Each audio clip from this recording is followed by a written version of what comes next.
In 1937, a farm wife outside Swift Current, Saskatchewan, stared at an empty cupboard, an empty garden, and a sky that had not produced rain in 3 years.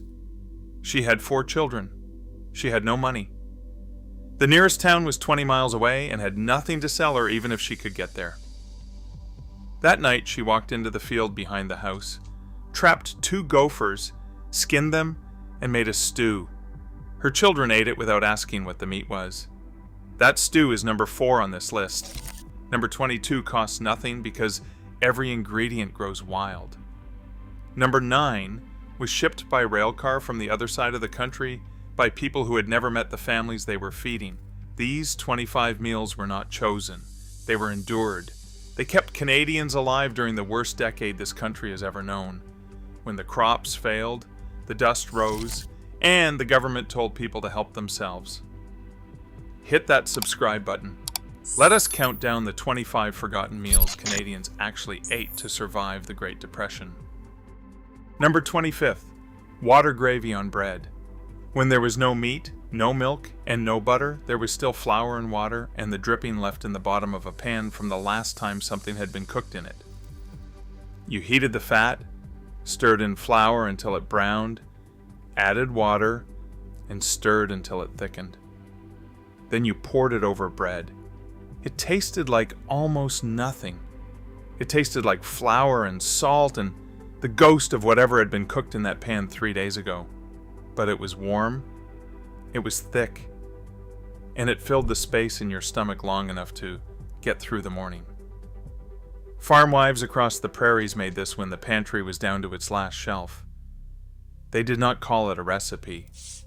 They called it getting by. Number 24. Boiled wheat porridge. When the wheat crop failed, there was still enough grain left in the bottom of the bins to scrape together a meal. You boiled whole wheat kernels in water for 2 or 3 hours until they split open and turned soft.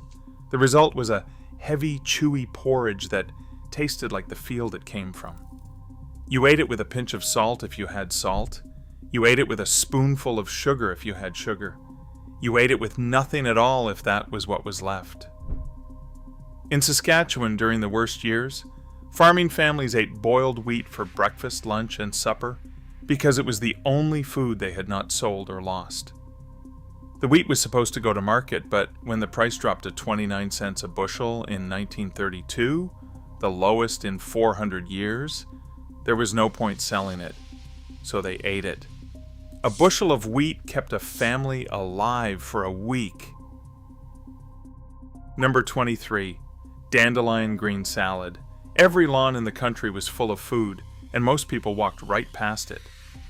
But during the Depression, women who had watched their gardens die in the drought went out with knives and cut dandelion greens from the ditches and roadsides and boiled them or ate them raw with a splash of vinegar.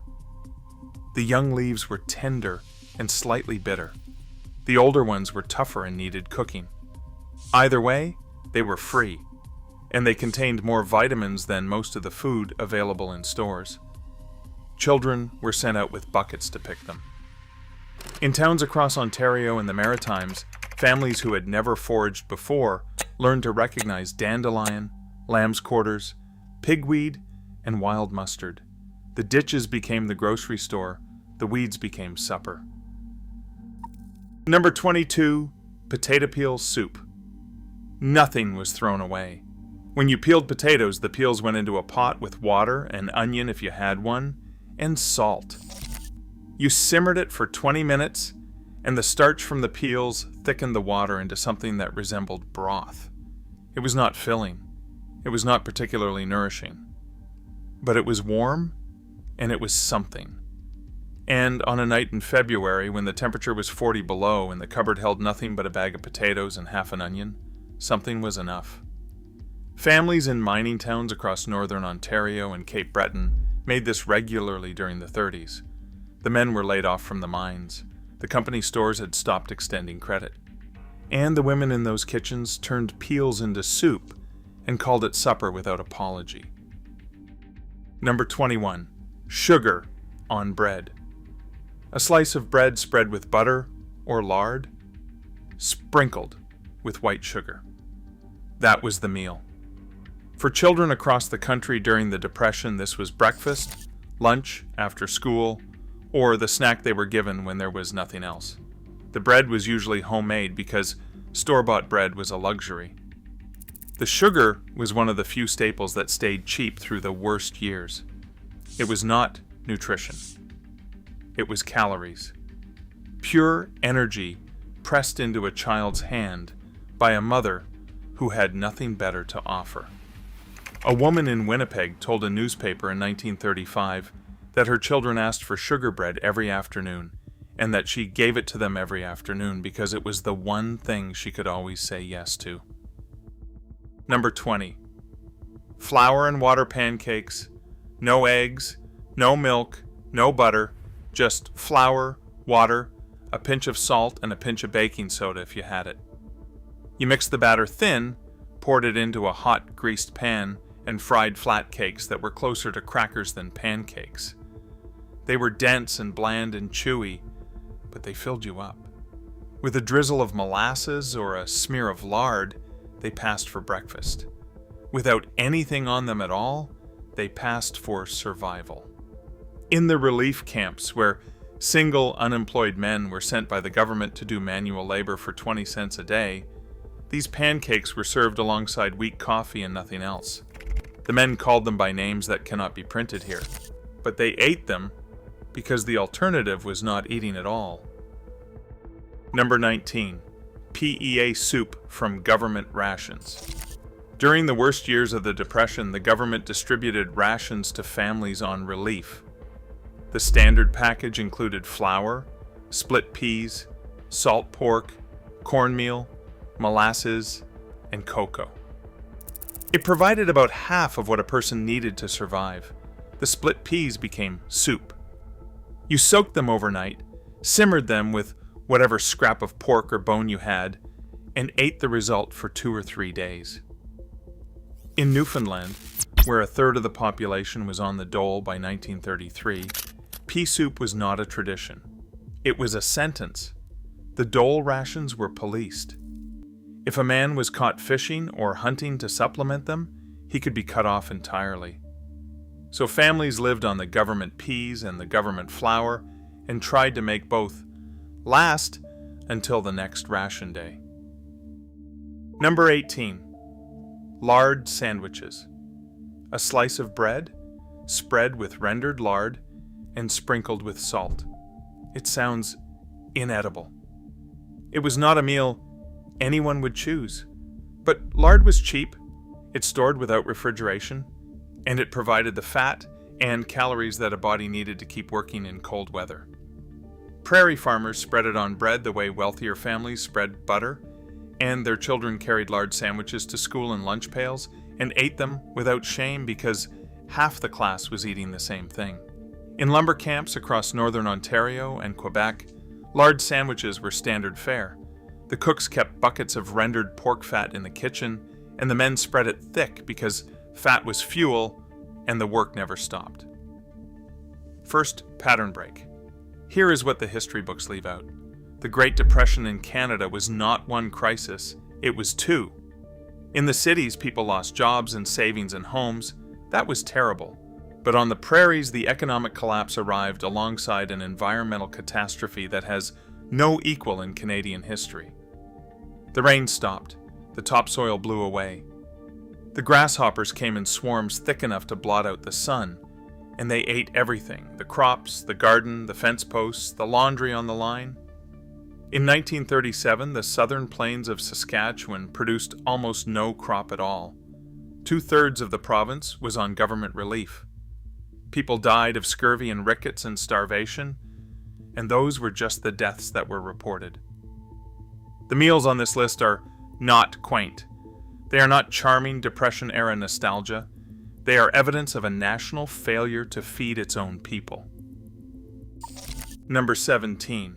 Bannock. Flour, water, salt, and lard, or baking powder if you had it. Mixed into a dough, flattened, and cooked in a pan or over an open fire. Bannock predates the Depression by centuries. Indigenous and Métis families had been making it long before settlers arrived. But during the 30s, it became survival food for everyone. When the yeast ran out and the oven broke, and the only thing left was a bag of flour and a fire, bannock was what you made. On the road, allowances where displaced Métis families lived after being pushed off their land, bannock and tea was sometimes the only meal of the day. It was not a choice. It was what was left after everything else had been taken. Number 16. Bone broth. When you could not afford meat, you could sometimes afford bones. Butchers sold them for pennies or gave them away. A soup bone simmered in water for 4 or 5 hours with whatever scraps you could find produced a broth that tasted like a meal even when it contained almost nothing solid. The marrow melted into the liquid and gave it richness. Prairie families called bone marrow prairie butter and treated it as a delicacy. You spread it on bread, stirred it into porridge, or ate it straight from the bone with a spoon. A single beef bone could flavor a pot of water large enough to feed a family for 3 days. The bone was boiled, reboiled, and boiled again until it gave up nothing more, and even then it was sometimes dried and fed to the dog. Number 15. Bread and milk. Stale bread torn into pieces and dropped into a bowl of milk, sometimes warm, sometimes cold. If you had sugar, you sprinkled some on top. This was supper for thousands of Canadian children during the 30s. It was not a recipe.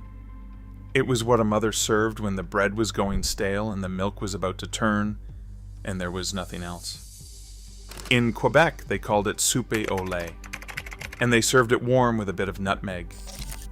In Ontario, it was simply bread and milk, plain and unadorned. It was often eaten in silence at kitchen tables, where the adults were not eating at all because they had given their portions to the children. Number 14. Turnip everything. When the garden failed and the wheat blew away, the turnip survived. It grew in poor soil, and it kept in a root cellar for months. It could be boiled, mashed, roasted, fried, or eaten raw. On the prairies during the worst years, turnip was not a side dish. It was the meal. Boiled turnip for supper, mashed turnip for breakfast, turnip soup for lunch. Families ate it until they could not stand the sight of it, and then they ate it again the next day because there was nothing else. A farmer in Alberta told his grandson that after the Depression he could not look at a turnip for 20 years. The vegetable that saved his family's life became the vegetable he could not forgive. Number 13. Mock apple pie. No apples? Not a single one. The filling was made from crushed soda crackers soaked in water with sugar, lemon juice, and cinnamon. When baked inside a pie crust, it softened and sweetened and, remarkably, tasted close enough to apple pie that children who had never had the real thing did not know the difference. This recipe circulated through church cookbooks and newspaper columns across the country during the 30s. It was the dessert that said, even in the worst of times, a family deserved something sweet on Sunday. The crackers were cheap, the sugar was rationed but available, and the trick of it, the audacity of making pie from crackers, was its own small act of defiance against a decade that had taken everything else. Second pattern break. Here is what most Canadians do not know about their own history. During the Depression, the rest of the country sent food to Saskatchewan by rail, carloads of salt codfish from Newfoundland, canned goods from Ontario, apples from the Annapolis Valley, turnips, and fish from the Maritimes. The federal government ordered 100 rail cars of fruit from Nova Scotia and 35 cars of fish from Halifax to be delivered to prairie communities. Girl Guides and Boy Scouts in Winnipeg collected clothing. Farmers in Ontario sent cheese. When the train cars arrived in small prairie towns, the newspapers said it was like Christmas. The food came from people who had almost nothing themselves, sending what they could spare to people who had even less. That is something this country did once, and it is something this country should never be allowed to forget. Number 12. Cornmeal mush. Cornmeal stirred into boiling water and cooked until thick. Eaten hot with salt or left to cool and set in a pan, then sliced and fried in lard the next morning. It was a staple of relief camps and boarding houses and kitchens where the flour had run out but the cornmeal had not. Government rations in Newfoundland included cornmeal, and families who had never cooked with it before had to learn. Some hated it. Some learned to love it fried until crisp. Either way, it was cornmeal, and calories were the only currency that mattered. Number 11. Rabbit stew. Rabbits were free if you could catch them, and during the Depression, catching them became a skill that every farm boy and bush family in the country learned fast. A snared rabbit, skinned and jointed and simmered in a pot with potatoes, onion, and water, could feed a family of 4. The meat was lean and mild, and it fell apart after a couple of hours of slow cooking. In northern Ontario and across the prairies, rabbit stew was on the table 2 or 3 nights a week during the worst years. Some families dried the meat and stored it for winter, some made jerky from it. A child in rural Manitoba could set a snare before school and check it after, and if the snare held, there was supper. Number 10. Oatmeal with lard. When there was no milk, no sugar, and no butter, there was lard. A spoonful of rendered pork fat stirred into hot oatmeal gave it richness and calories that plain water could not. It sounds revolting to modern ears. It was survival to the people who ate it.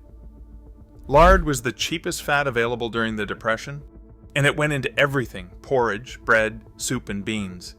It kept you warm from the inside in a way that nothing else could. A bowl of oatmeal with lard could carry a man through a morning of manual labor in a relief camp, or a day of walking the streets looking for work that did not exist. Number 9. Salt cod from Newfoundland. This item tells you everything about how desperate the prairies had become. Newfoundland, which was not yet part of Canada, shipped carloads of salted cod westward as relief food for starving prairie families. The fish arrived in huge hard slabs that most prairie women had never seen and had no idea how to prepare. Newspaper columns ran instructions: soak the fish in cold water for 3 days, change the water each morning, then boil it, bake it, or fry it. Some women made fish cakes, some made a cream sauce and served it on toast. Some could not get past the smell and the salt and left the fish sitting in the cellar untouched. But others learned. They soaked it and cooked it and fed it to their children. Decades later, those children told their own families about the winter the fish came from the east and saved them. Number 8. Baked beans with molasses. A pot of dried navy beans soaked overnight, then baked low and slow with molasses, salt pork, and mustard. This was the meal that lasted all week, and it cost almost nothing to make. A bag of beans was pennies. Molasses was cheap. The salt pork was a small piece stretched thin. You put it in the oven Saturday morning, and by supper time the kitchen smelled like a meal that had no business being that good. In the Maritimes, this had been Saturday night supper for 100 years before the Depression. During the 30s, it became an every night meal because it was all people could afford. Churches and relief kitchens served it by the ladle to men who lined up in the cold. Number 7. Pâté chinois. Ground beef, corn, and mashed potato, layered in a dish and baked. The name means Chinese pie, though it has nothing to do with China. It was invented in Quebec during the Depression as a way to stretch a small amount of meat into a full meal for a family. The bottom layer was the cheapest ground beef you could buy, browned with onion. The middle was canned corn. The top was mashed potato. It baked until the top turned golden and the corn bubbled at the edges. For a few cents, a mother could feed 6 people and make it look like a proper supper. It is still made in Quebec today, and it is still the meal that families reach for when the budget gets tight and dignity matters more than variety. Number 6. Pudding chômeur, unemployment pudding. The name alone tells you everything. It was invented by factory women in Montreal during the Depression who needed a dessert made from ingredients every kitchen already had: flour, sugar, butter, and brown sugar or maple syrup. You made a simple white cake batter, poured it into a pan, then poured a hot syrup of brown sugar and water over the top. As it baked, the cake rose to the surface and the syrup sank to the bottom, creating a layer of warm, sticky sweetness beneath a layer of soft cake. It cost almost nothing. It took 20 minutes, and it gave families who had lost nearly everything the dignity of dessert on a Sunday afternoon. That name was not a joke. It was a badge. It said we are unemployed, and we are still eating cake. Number 5. Depression stew. Every family had a version, and no two were the same. Whatever you had went into the pot: a potato, a carrot, half an onion, a handful of barley or rice, a bone if you had one, water, salt, and thyme. This was the meal with no name and no recipe. It was what a woman made when she opened the cupboard and counted what was left and decided it was enough. On the prairies during the worst years, this was supper every night in thousands of farmhouse kitchens. The women who made it called it making do. The children who ate it called it soup. And decades later, those children still kept a pot on the back of the stove out of habit, because the fear of an empty cupboard never fully leaves a person who has known one. Third pattern break. Here is what nobody says about the Depression generation in Canada. They never talked about it. They came through a decade of hunger and dust and humiliation. And when it was over, they closed the door on it. They did not write memoirs. They did not give interviews. They raised their children in the 1950s and 60s with full pantries and warm kitchens. And they never explained why they saved every piece of string and every tin can and every scrap of bread that fell on the floor. Their children thought it was eccentric. Their grandchildren thought it was funny. But it was not a quirk. It was a scar. The meals on this list were cooked by people who carried that scar silently for the rest of their lives. This is how we honor them, by remembering what they ate and understanding what it cost them. Number 4. Gopher stew. This is the one nobody wants to believe. But on the prairies during the worst years of the drought, when the crops failed and the gardens died and the livestock had been sold or slaughtered and there was nothing left, families trapped gophers and ate them.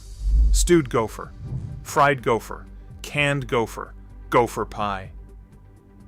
The meat was dark and lean and gamey, closer to squirrel than to chicken, and it required long, slow cooking to become tender. Children were sent out with snares and buckets. The government had already been paying a bounty on gopher tails because the animals were a crop pest. Now, the same pest was the only protein some families could find. People died of starvation in Saskatchewan in the 1930s. 14 deaths were officially recorded. The real number was likely higher. The families who ate gopher did not do it for novelty. They did it so their children would live. Number 3. War cake. A dense, dark, spiced cake made without eggs, without butter, and without milk because none of those things were available or affordable.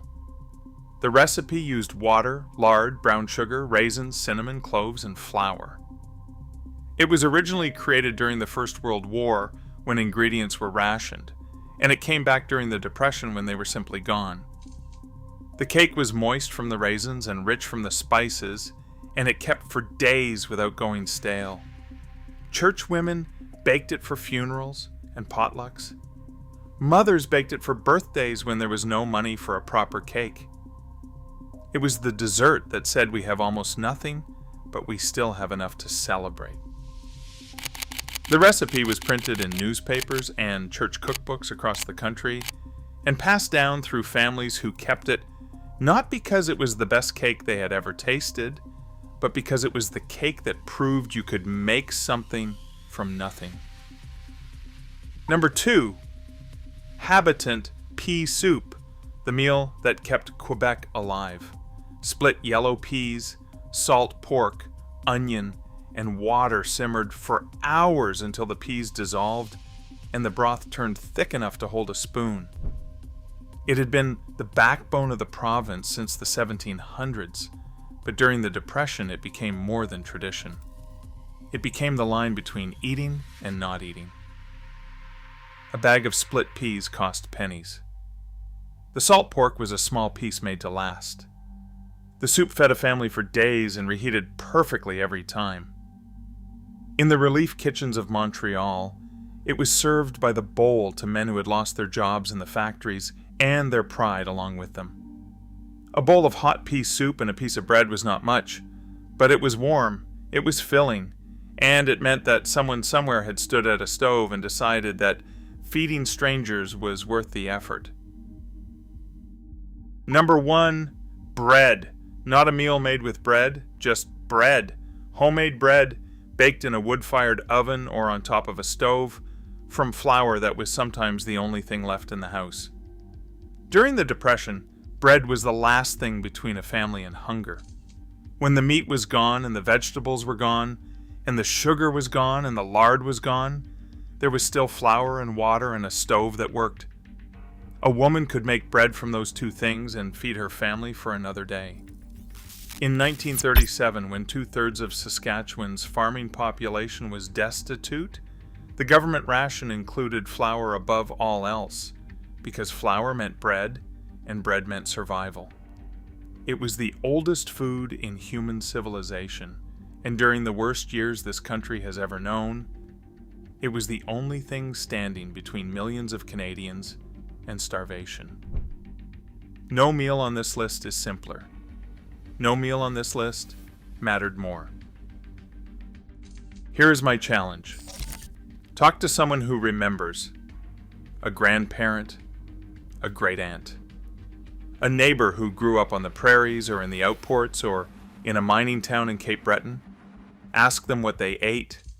Ask them what their mothers made when the cupboard was bare, and then write it down. Because these meals were never recorded in cookbooks. They lived in the hands of women who are almost all gone now. And when the last person who remembers water gravy and boiled wheat and gopher stew is gone, those meals disappear with them. Share which one your family told you about in the comments. I want to know if anyone else's grandmother kept string and tinfoil for 50 years after the Depression ended and never explained why. Because these are not just meals. They are proof that this country survived something it has spent 90 years trying to forget.